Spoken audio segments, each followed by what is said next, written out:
যদি আপনি টাকার চিন্তা থেকে স্বাধীন হতে চান, নিজের ফাইন্যান্সিয়াল সিচুয়েশনকে বেটার বানাতে চান, ধনী হয়ে ওঠার পথে সামনে এগোতে চান, তবে একটা জিনিস যা আপনার করতেই হবে তা হলো আপনার ইনকাম কম হোক বা বেশি হোক, টাকার সঞ্চয়।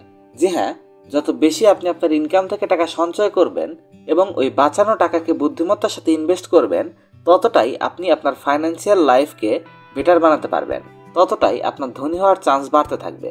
এমন অবস্থায় যখনই কাউকে এই পরামর্শ দেওয়া হয় যে আপনাকে আপনার ইনকামের ম্যাক্সিমাম অংশ যতটা আপনি সঞ্চয় করতে পারেন ততটা বাঁচান, তবে অধিকাংশ লোকই এরকম কনজারভেটিভ জবাব দেয় যে আমার তো আগে থেকেই ইনকাম কম, তো আমি কিভাবে সঞ্চয় করব? আগে থেকেই তো আমার খরচের জন্য টাকা কম পড়ছে, এখানে সঞ্চয় কোথা থেকে করব? এখানে আমি আপনাদের সাথে এই টপিকটার উপর কথা বলবো। যখন আপনার ইনকাম কম, তখন এমন অবস্থায় টাকার সঞ্চয় কিভাবে করতে পারেন। এখানে ঘুরিয়ে ফিরিয়ে কথা বলার জায়গায় আমি সরাসরি পয়েন্টে আসছি।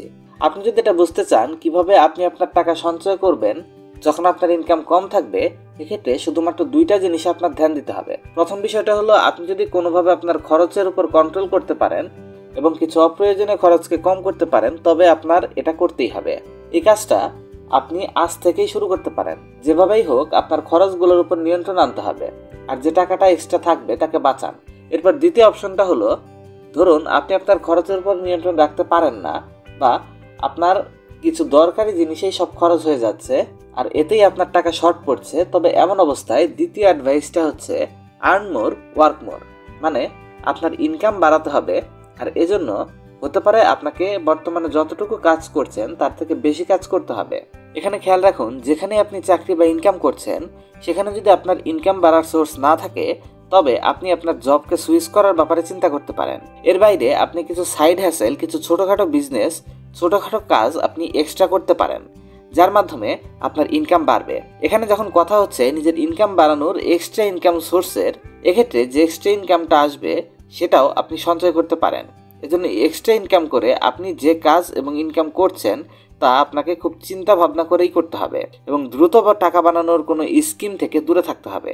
এটা খুব গুরুত্বপূর্ণ বিষয়। আপনি অধিক টাকা কামান কিংবা না কামান, যদি আপনি ভুল কোনো উপায়ে টাকা কামানোর চক্করে পড়ে যান, উদাহরণ হিসেবে ধরুন আজকের দিনে অনেকে গেমিং অ্যাপ খেলছে, আবার ক্রিকেটে গেম খেলে বা ক্রিকেটে বাজি ধরেও তারা হাবিজাবি জুয়ার অ্যাপ ডাউনলোড করে সেখান থেকে টাকা কামানোর চেষ্টা করছে। যদি আপনি এই ধরনের গেমকে ডাউনলোড করেন বা সাইন আপ করেন আর প্লে করেন, তবে আপনি ভালো অ্যামাউন্টের কোটি কোটি টাকা কামানোর লোভ দেখবেন ঠিকই, কিন্তু এখান থেকে সবাই লস করেই বের হয়। যদি আপনার মনে হয় এগুলো আপনার ইনকামের জন্য কোনো অপশন, তাহলে এগুলোর কথা ভুলে যান, কারণ এগুলো গ্যামলিং ছাড়া আর কিছুই না।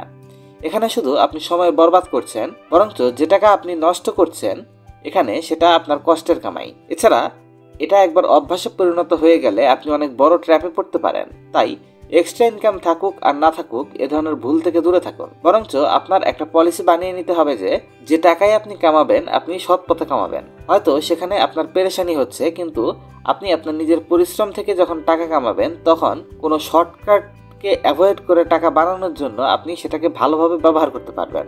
যদি আপনি বসে বসে টাকা বানাতে চান, তবে আপনাকে সেখানেও পরিশ্রম করতে হবে। উদাহরণ হিসাবে, যদি আপনি বিভিন্ন ইউটিউব ব্লগ বানান, আপনি সেখান থেকে টাকা বানাতে পারেন। আপনি যা কিছুই পারেন সেগুলো মানুষকে শিখিয়ে টাকা বানাতে পারেন, সেটা ইউটিউব থেকে হোক, ফেসবুক থেকে হোক, বা ওয়েবসাইটের মাধ্যমে কোর্স বিক্রির মাধ্যমে হোক। আপনি প্রতিটা তরিকা ব্যবহার করে সাইড হ্যাসেল বা সাইড ইনকাম তৈরি করতে পারেন। যখন আপনি এক্সট্রা ইনকাম বানানোর উপর কাজ করবেন, তখন ধীরে ধীরে কোনো না কোনো স্ট্রিম আপনার জন্য কাজ করবে। যদি আমি বেসিকভাবে বলি, কম ইনকাম থেকে টাকা সঞ্চয় করার উপায় মূলত দুইটা। এক, আপনাকে আপনার ইনকামের একটা অংশ সেভ করতে হবে খরচ কমিয়ে, আর দ্বিতীয়ত আপনাকে আরও ইনকাম সোর্সের দিকে নজর দিতে হবে। এক্ষেত্রে আমরা একটা প্র্যাকটিক্যাল উদাহরণ দিয়ে বোঝার চেষ্টা করব। ধরেন আপনি কোনো একটা জিনিস তৈরি করতে পারেন, কিংবা আপনি কোনো কিছু সম্পর্কে ভালো জানেন, অথবা আপনার এলাকায় কোনো একটা জিনিস অনেক বেশি জনপ্রিয় এবং উৎপাদন হয় অনেক কম খরচে।